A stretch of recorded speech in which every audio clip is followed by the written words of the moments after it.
이제 우리가 그러면 그런 생각이 들잖아요. 집을 사려는 고객들이 온다면, 사장님, 저는요, 전세 살면서 타이밍 한번 잡아보렵니다.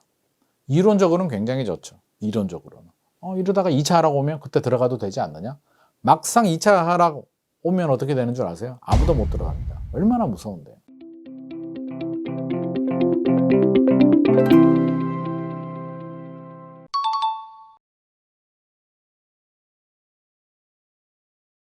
최적의 타이밍은 사실 보는 관점에 따라 다른데요. 오늘은 제가 일반 투자자들이 아니고 이제 주 보시는 분들이 중개사 분들이라고 하니까 중개사 분들 관점에서 제가 좀 말씀을 드리면, 중개사 관점에서는요, 이제 저는 고객에 따라서 좀 달라져야 된다고 생각합니다. 자, 고객이 왔는데 자금력이 되고 필요한 실수요자가 왔습니다. 실수요자가 왔다면 우리는 어떻게 해야 될까요? 기본적으로 주택은요, 아파트는 저는 필요하다. 대한민국에서 집 하나 있는 거는 당연히 필요하죠. 논리가 이런 논리입니다. 전세를 산다고 생각해 봐요. 전세를 10년 살아버리면 어떻게 되나요? 화폐 가치가 이제 하락을 하게 되는데 10억 원이라고 쳐요. 전세 10억 원 전세를 10년 살아버리게 되면 명목 가치는 10억인데 실질 가치는 7억 4천으로 떨어지거든요. 근데 10억 아파트를 샀어요. 이제 갈림길이에요. 고객이 전세로 가느냐 매매로 가느냐 갈림길인데 집을 샀습니다. 근데 이제 상승기가 맞이해서 집값이 올랐겠죠.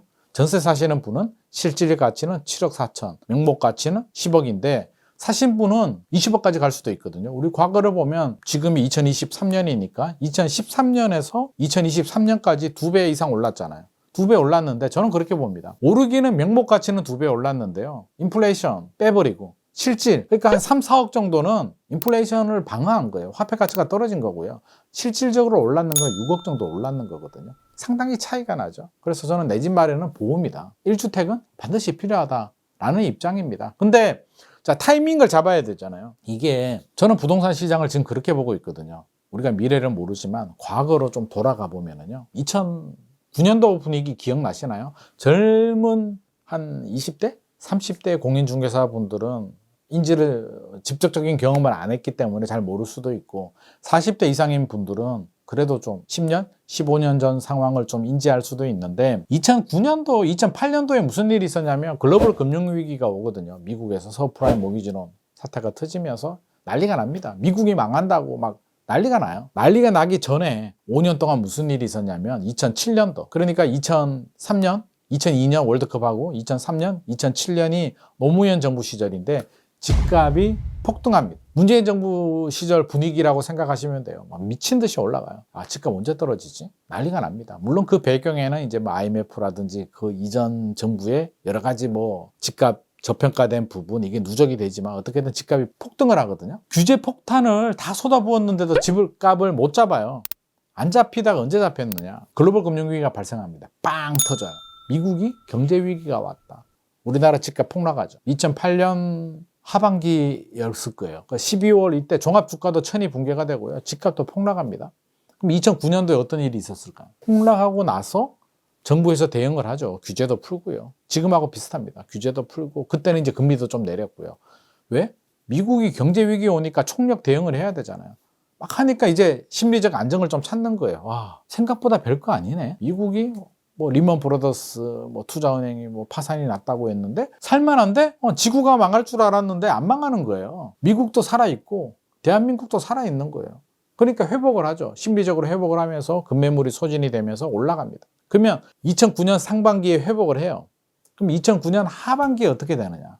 이때부터가 중요한데요. 자, 지금하고 비슷하지 않아요? 문재인 정부 시절에 폭등하죠. 또 미국에서 기준금리를 미친 듯이 올리면서 집값이 폭락하죠. 2023년 상반기 정부에서 규제를 풀면서 반등에 성공하죠. 그러면 2009년 하반기 상황을 우리가 좀 살펴보면 앞으로의 저는 한 3년이 보이는 것 같거든요. 2009년 하반기부터 2011년, 12년도까지 어떤 일이 있었느냐. 집값이 올랐다가 내렸다가 보합으로 갑니다.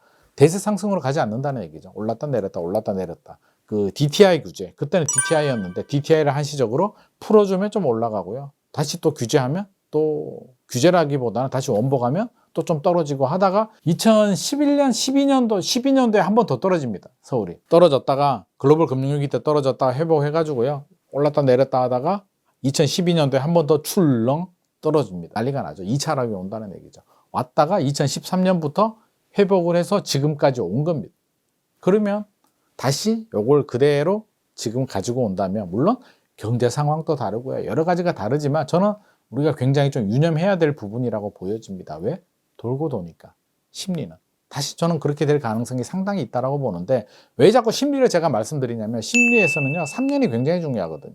집을 팔려는 매도자들도 그렇고요, 집을 살려는 매수자들도 심리가 2009년도 생각해보면, 2008년도 2009년도 미국이 글로벌 금융위기 오니까 놀래서 떨어졌잖아요. 회복을 합니다. 그러면 다수의 사람들은 뭐라고 생각하냐면, 아직 머릿속에 2003년에서 2007년까지 상승에 대한 그 추억이 아직도 남아있는 거예요. 대세 상승이야, 오를 거야 라는 기대감 때문에 막 들어옵니다. 들어왔다가 물리는 사람들도 있고, 한 3년 지나니까요 2012년 정도 11년 정도 되니까 어떤 마음이 들어가냐면, 투자하시는 분들이, 집을 사시는 분들은요 집값이 올라가지 않으면 손해예요.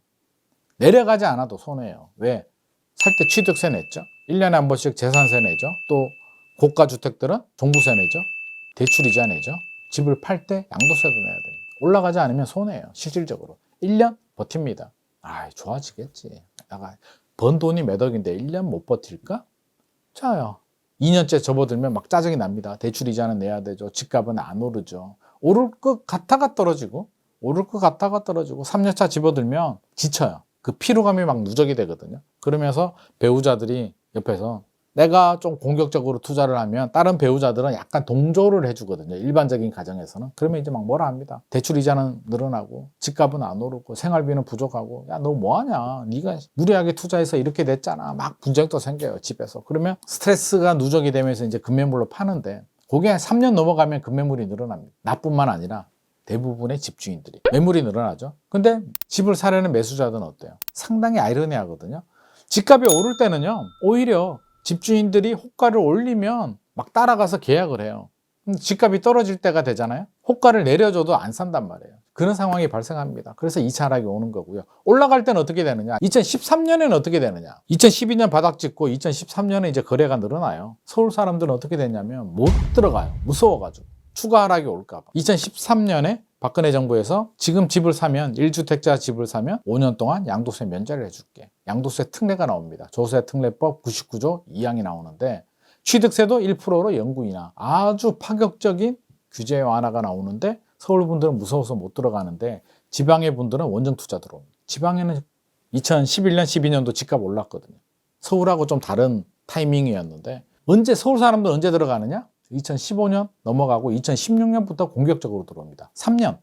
회복을 하는데도 3년 지나니까 이제 하락에 대한 공포를 잊어버리고 이제 상승으로 전환되는 거죠. 완전한 상승으로.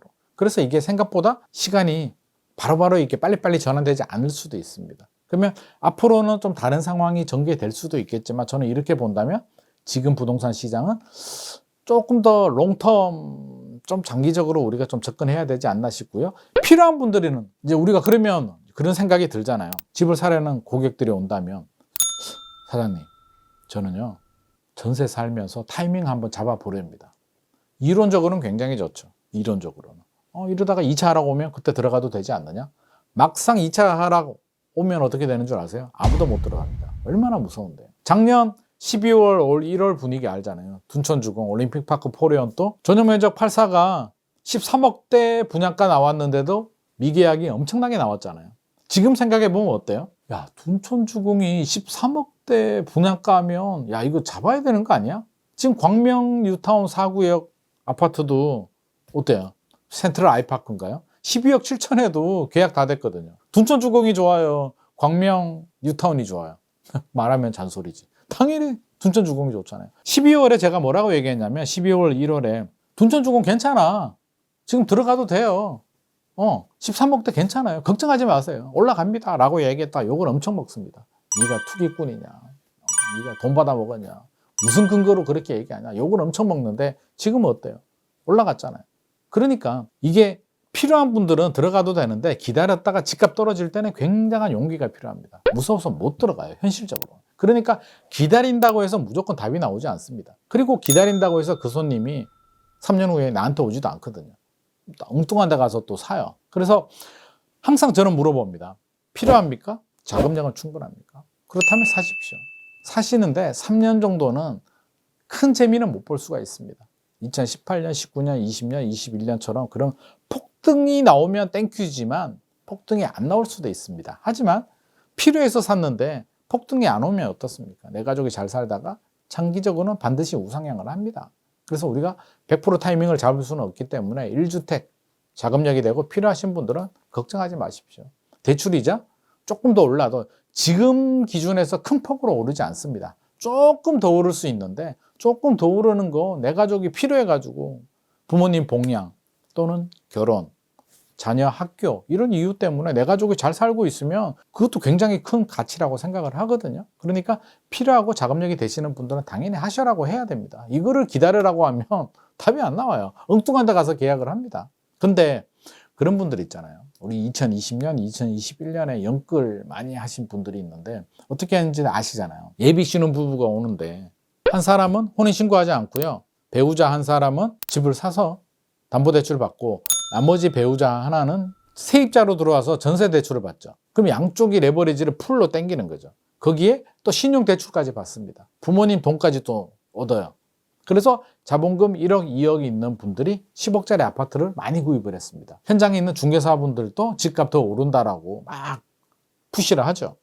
그런 분들이 작년 집값 하락했을 때 굉장히 큰 타격을 받습니다. 앞으로도 마찬가지예요. 지금이 대세 상승이라고 보지 않는다면 그런 분들이 다 리스크예요.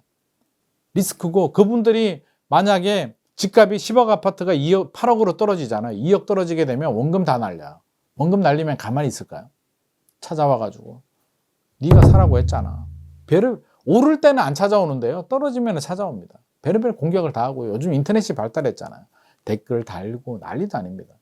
그러니까 지금 상황에서 자금력이 되고 필요하신 분들은 충분히 사라고 해야 되고요. 좋은 물건을 골라서 그나마 고점 대비 한 20%, 10%, 20% 떨어진 물건 중에서 좋은 물건을 찾아서 이렇게 해주는 거는 굉장히 좋은데 무리하게 자금력도 없는 분들을 대출 풀로 땡겨가지고 그런 식으로 연끌을 조장하는 거는 저는 좀 지금 분위기는 바람직하지 않은 것 같습니다. 2차 하락 확인하고 추가 하락을 한 다음에 충분히 저평가가 되고 2020년, 2021년 상승에 대한 오버슈팅 버블을 제거한 다음에 상승장이 될 때는 좀 공격적으로 하셔도 됩니다. 영업을 공격적으로 하셔도 되는데 지금 분위기에서는 저는 그렇게 연끌하시는 분들에 대해서는 그렇게 좀 공격적인 프로모션을 하는 건 좀 리스크가 있다라는 생각입니다.